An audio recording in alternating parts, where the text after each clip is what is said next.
Hello everyone, I'm Professor Geek. Welcome back to my channel, and welcome to another late for class video. I want to talk today about the Brie Larson interview with Chris Hemsworth. Oh man, that was brutal. And I know this has been out for a day or two, but I wanted to comment on it nonetheless, because I see in Brie Larson's behavior, it's the textbook militant feminist personality, militant feminist behavior that I see all the time in the world of academia. There was a number of cringy moments in that interview, a number of them, and where she's clearly just, acting out and being it's bad. She's really showing her ass big time here.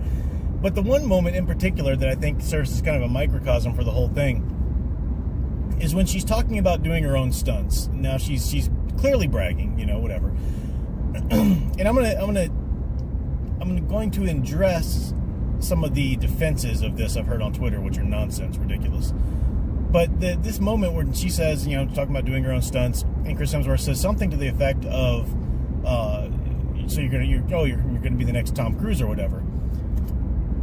Now I don't know exactly how Chris Hemsworth meant that. He's either totally sincere, paying her a compliment, or he was just playing around, right?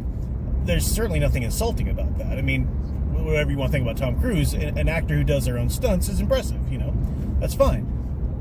She immediately jumps on that. She immediately says, "No, I want to be the next." He says, "Do you want to be the next Tom Cruise?" And she immediately, with anger, there's no other way to interpret that, says, "No, I want to be the next me."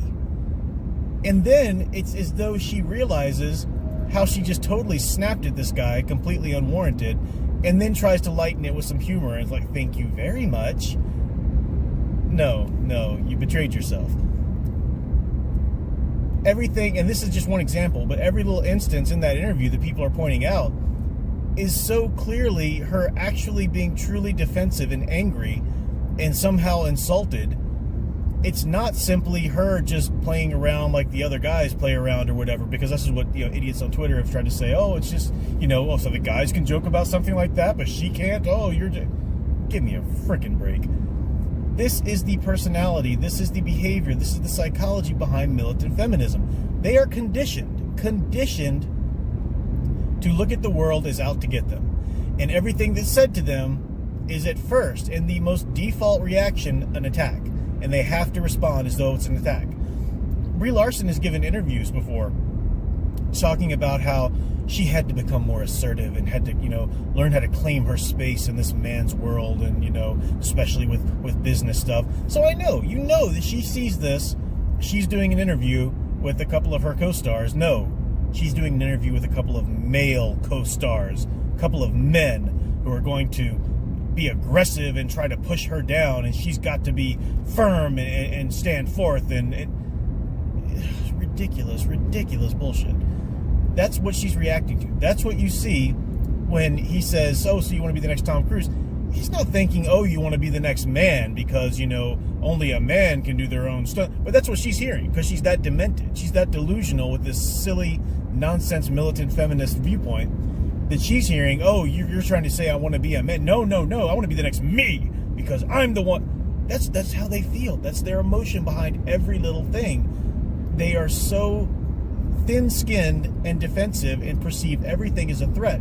They've been conditioned to see themselves as the perpetual victim, the perpetual victimized, and they must stand up and rise against. This is what you get. This is what you get when you deign to hold the door open for one of these people, or dare say anything in your speech that could in any way be misconstrued. I mean, this is how they react. They are sick, delusional people. It's the same thing with this is a basic psychological thing that happens anytime anyone espouses a cause to the point where it takes over their identity. They identify with this cause now. There's no longer any sort of level-headed, logical perception of reality around them. Now everything is seen through the filter of this cause, of this new thing that they believe, this new filter that they want to allow the entire world in through. And it's, you can see the attraction to it. Hey, you've been you've been victimized all your life. So if you've been victimized all your life, then nothing that has happened to you, and none of your mistakes are your fault, because that's some way you can map that back to the fault of people holding you down, or people doing stuff to you in your life. So you can see the attraction to this, and this is how they think. And it shows through in their stories. It shows through in their films. I mean, we talked about this before. Look at Captain Marvel, the film. Carol Danvers does nothing wrong in that movie. She makes no mistakes. She has no flaws that she must overcome. All she must do is realize and peel back the layers of oppression that have happened to her, and realize how amazing she truly is inside. That's not a story. That's nothing interesting or engaging. That is how they think. That is how they actually perceive their life. Everybody's the hero of their own story in terms of how we think about our lives. And the hero's journey isn't just some arbitrary formula that the patriarchy decided to overlay over our fiction. No, the hero's journey arises because that's how the normal, healthy human psyche perceives of their story. That's how we think of it. So if you look at the feminist stories, the feminist narratives that are told, that's the sick, deluded brain, and that's how it thinks of its own story. That doesn't work in life. Usually people grow out of this. Usually people who latch on to some cause or whatever like that, they're pretty young, and they make an ass of themselves, against friends and family or whatever.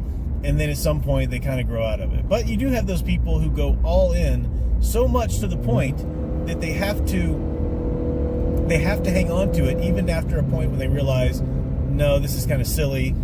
Maybe I did go too far. And Brie Larson's definitely doing that. I mean, look, she's in the public spotlight. She has signaled to everybody on Earth that this is who she is. She's a feminist first, human second. I mean, that's really what she's saying. It's infuriating to have to deal with, because these people in their perceived victimization just go around insulting everybody and just victimizing everybody they come into, right? To use that terminology, they're a pain in the ass to be around. They're frustrating, and now they're killing fiction. They're hurting all of the stories that they touch. In Avengers Endgame, I've talked about this before. This Endgame comes out on my last day of classes for the semester. It's the same as Infinity War came out on my last day of classes for last spring semester. And it was a wonderful celebration last spring. It was great. Hey, the summer's here. Let me go watch Infinity War, which I've been looking forward to forever. I should be feeling the same way about Endgame. I should truly be just ecstatic to go see Endgame. And I just want to get it over with at this point.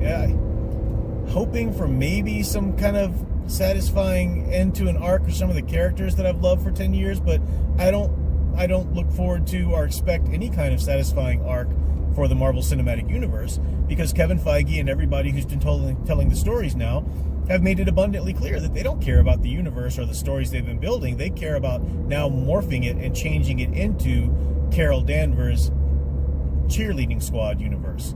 That's all it is. You can't introduce a character this late in the game and have her be this important. It does not work. People point out, well, Doctor Strange only had one movie. No, Doctor Strange had one movie. There were a number of movies between his and Infinity War in which he even had a part in. He played a part in Thor Ragnarok. Also, the whole idea of the what's it called? The alternate realities that he goes into. It's linked to Ant-Man. It's linked to the I'm blanking on the name of it now, but the universe or the microverse or whatever like that. It's all linked to that, and those threads were all connected before Doctor Strange shows up in Infinity War. Completely different scenario. You got Carol Danvers showing up in her origin movie, which retcons the history already established by the MCU. I mean, Nick Fury says it flat out, blatantly in Avengers. Thor is their first contact with an alien race. That's their first cue that, hey, there might be actually enemies out there in space. That's their first notion of this. That's why they were trying to use the Tesseract to build weapons and all of that. You can't just come along later and say, well, we kind of want, a feminist character to be amazing in this universe now, so we're just going to kind of pretend that didn't happen and now say something happened in the 90s before all of that. Nope, that's bad storytelling. It's awful storytelling. And it's even more of a tragedy because you've now sacrificed the amazing MCU, which has been built on nothing but wonderful story. You sacrifice that now just for this agenda to shove it in, hoping no one will notice, and berating anybody if they dare to notice, because now they're suddenly sexist, misogynist, and whatever. And all for this little tart, this little garbage human being up there berating her co-stars because, you know, feminism, and she has to claim her space. Incredibly insecure, weak little woman who can't handle being up there with co-stars, who can't handle treating people like equals. That's the thing. You know, she's so bent on thinking of herself as victimized and attacked at every angle that she can't even see straight to treat other people as equals.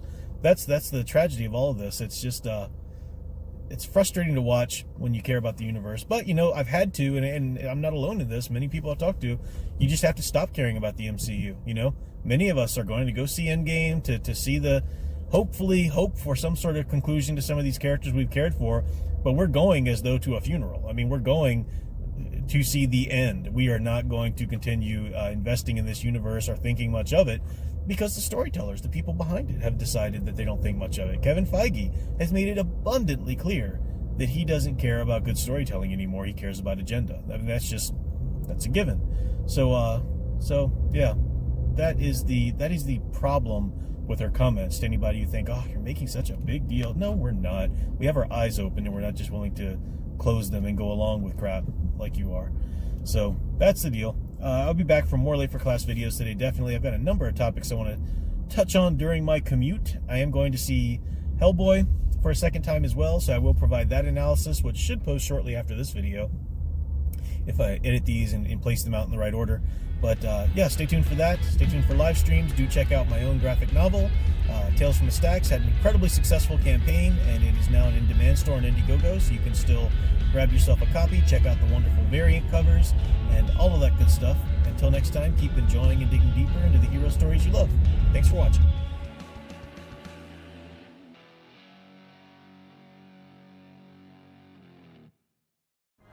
Do you like comics that are unafraid to portray women as feminine and men as masculine?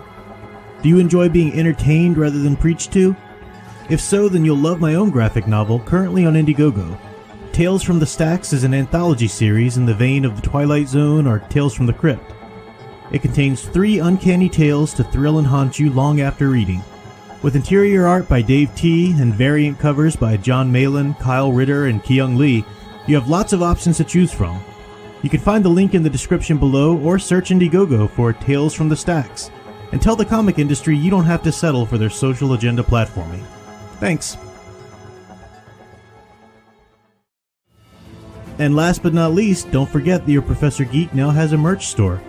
Check out the current options from t-shirts to magnets to the iconic Professor Geek coffee mug, and let me know if you'd like to see something else. The link is in the description, or you can go to cafepress.com/ProfessorGeek.